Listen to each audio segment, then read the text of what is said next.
The alien girl tried to trap him. He escaped with Honor Captain Jake Morrison stood at the viewport of the research vessel Liberty, watching the swirling purple clouds of Kepler 442b dance across the alien sky. 3 months had passed since humanity first made contact with the Zephyrian Empire, and tensions between the species remained high despite diplomatic efforts. The Zephyrians were beautiful creatures, humanoid in shape, but with skin that shimmered like liquid mercury and eyes that changed color with their emotions. Their women were particularly striking, possessing an otherworldly grace that made even the most disciplined human soldiers pause in admiration. Ambassador Lyra Vex was no exception to this rule. She glided through the corridors of the Liberty, with fluid movements that seemed to defy gravity itself. Her silver hair flowed like water down to her shoulders, and her violet eyes held depths that promised both wonder and danger. Jake had been assigned as her military liaison during the peace negotiations, a role that required constant vigilance despite the diplomatic nature of their mission. Something about Lyra set off every instinct he had developed during his 15 years of service in the Colonial Defense Force. The morning sun of Kepler 442b cast strange shadows through the conference room as Jake escorted Lyra to another round of trade discussions. She moved closer to him than protocol demanded, her presence filling the air with a subtle fragrance that reminded him of jasmine and ozone. "Captain Morrison," she said, her voice carrying musical tones that no human throat could produce. "You seem troubled today." Jake maintained his professional demeanor despite feeling an odd pull toward the alien diplomat. "Just focused on security." "Concerns, Ambassador Vex." Lyra smiled, revealing teeth that gleamed like polished pearls. "Perhaps you would join me for dinner tonight in my quarters. We could discuss these concerns in a more relaxed setting." Something in her tone made Jake hesitate. The invitation felt loaded with meaning beyond mere diplomatic courtesy. "I appreciate the offer, but regulations require—" "Regulations can be flexible when building trust between species," Lyra interrupted, placing a hand on his arm. Her touch sent an electric sensation through his uniform sleeve. "Besides, I have something special to show you, something that could benefit both our peoples greatly." Against his better judgment, Jake found himself agreeing to the meeting. As Lyra walked away, her hips swaying hypnotically, he wondered if he had just made a terrible mistake. That evening, Jake arrived at Lyra's quarters wearing his dress uniform but keeping his sidearm within easy reach. The Zephyrian diplomatic suite had been modified with environmental controls that created an atmosphere more suitable for her species, giving the air a thick, humid quality that made everything seem dreamlike. Lyra greeted him wearing a flowing gown that seemed to be cut from starlight itself. The fabric clung to her curves while somehow maintaining an air of elegant modesty. She had prepared what appeared to be a traditional Zephyrian meal, with dishes that glowed softly in the dim lighting. "Welcome to my home away from home," she said, gesturing to a low table surrounded by cushions. "Please sit and let us speak as friends rather than officials." The food was unlike anything Jake had ever tasted. Each bite seemed to awaken new sensations on his tongue, and he found his usual caution beginning to fade. Lyra spoke of her homeworld, describing crystal cities that sang in the wind and oceans that reflected 3 different moons. As the evening progressed, Jake noticed that his thoughts were becoming increasingly difficult to focus. The room seemed to pulse with a gentle rhythm that matched his heartbeat, and Lyra's voice had taken on an almost hypnotic quality. "You are very different from the other humans I have met," she said, moving to sit closer to him. "There is strength in you, but also honor something rare in any species." Jake tried to clear his head, sensing danger but unable to pinpoint its source. "Ambassador, I should probably return to my quarters." Lyra placed her hand on his chest, and he felt that same electric sensation, stronger now. "Stay a little longer, I promise to show you something special." She rose gracefully and moved to what appeared to be a decorative panel on the wall. With a touch of her fingers, the panel slid aside to reveal a collection of crystalline objects that pulsed with inner light. "These are memory crystals," she explained, selecting one that glowed with deep blue radiance. They contain the collective knowledge and experiences of my people, Touch One, and you will understand us as no human ever has. Jake stood unsteadily, realizing that something was very wrong.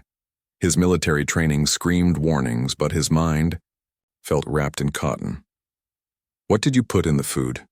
Lyra's expression shifted, her violet eyes now glowing with predatory satisfaction. Nothing harmful, Captain. Just something to make you more receptive to new experiences. The truth hit Jake like a physical blow. The memory crystals were not gifts of knowledge, but tools of mental domination.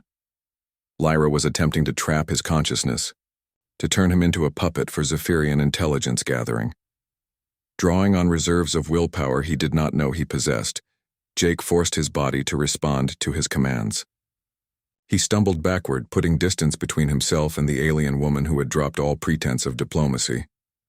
You cannot resist for long, Lyra said, advancing toward him with fluid grace. The neural inhibitors in your system will ensure compliance within minutes. Accept your fate with dignity, and I promise your captivity will be pleasant. Jake's hand found his sidearm, but his fingers were too numb to operate the weapon effectively. Instead, he focused on the one advantage humans possessed over most alien species: pure, stubborn determination. Human military personnel undergo resistance training, he said through gritted teeth.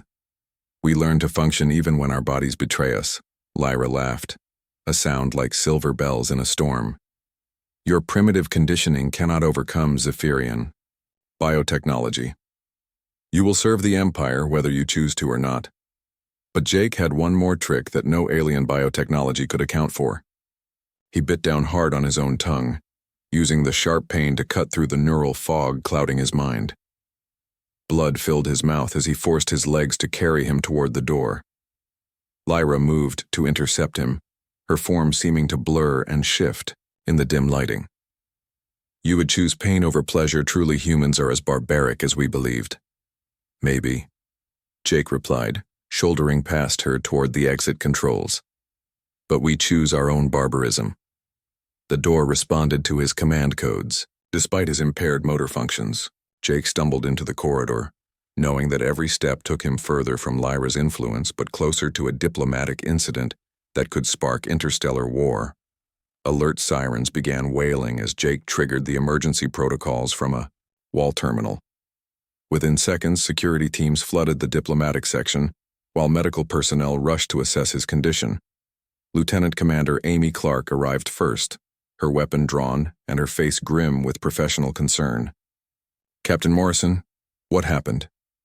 Attempted mental domination, Jake managed to say before the neural inhibitors finally overwhelmed his system. Lyra Vex memory crystals checked the food. As consciousness faded, Jake heard the sounds of a struggle from Lyra's quarters. The Zephyrian ambassador was resisting arrest with abilities that no human could match, but she was outnumbered and trapped aboard a human vessel. Jake awoke 12 hours later in the medical bay, his system purged of alien biotoxins and his mind clear for the first time since entering Lyra's quarters. Dr. Lisa Park briefed him on the aftermath of the incident. Ambassador Vex has been confined pending investigation, she reported. Analysis of the food confirms the presence of several psychoactive compounds designed to suppress human cognitive functions. The memory crystals you mentioned contained advanced neural programming algorithms. What about the diplomatic mission? Jake asked. Suspended indefinitely. The Zephyrian government claims Vex was acting without authorization, but our intelligence suggests this was a coordinated attempt to compromise human leadership. Jake nodded, feeling the weight of responsibility settle on his shoulders.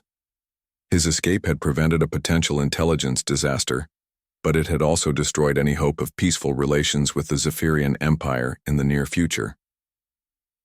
3 days later, as the Liberty prepared to depart from Zephyrian space, Jake stood once again at the viewport watching the alien world recede into the distance. The failed diplomatic mission would mean years of tension and possible conflict between the species. But Jake had no regrets about his actions. When faced with a choice between personal safety and the security of his people, he had chosen to resist, even when resistance seemed impossible. In doing so, He had demonstrated the quality that made humanity dangerous to those who would seek to dominate them, an absolute refusal to surrender their freedom, no matter the cost.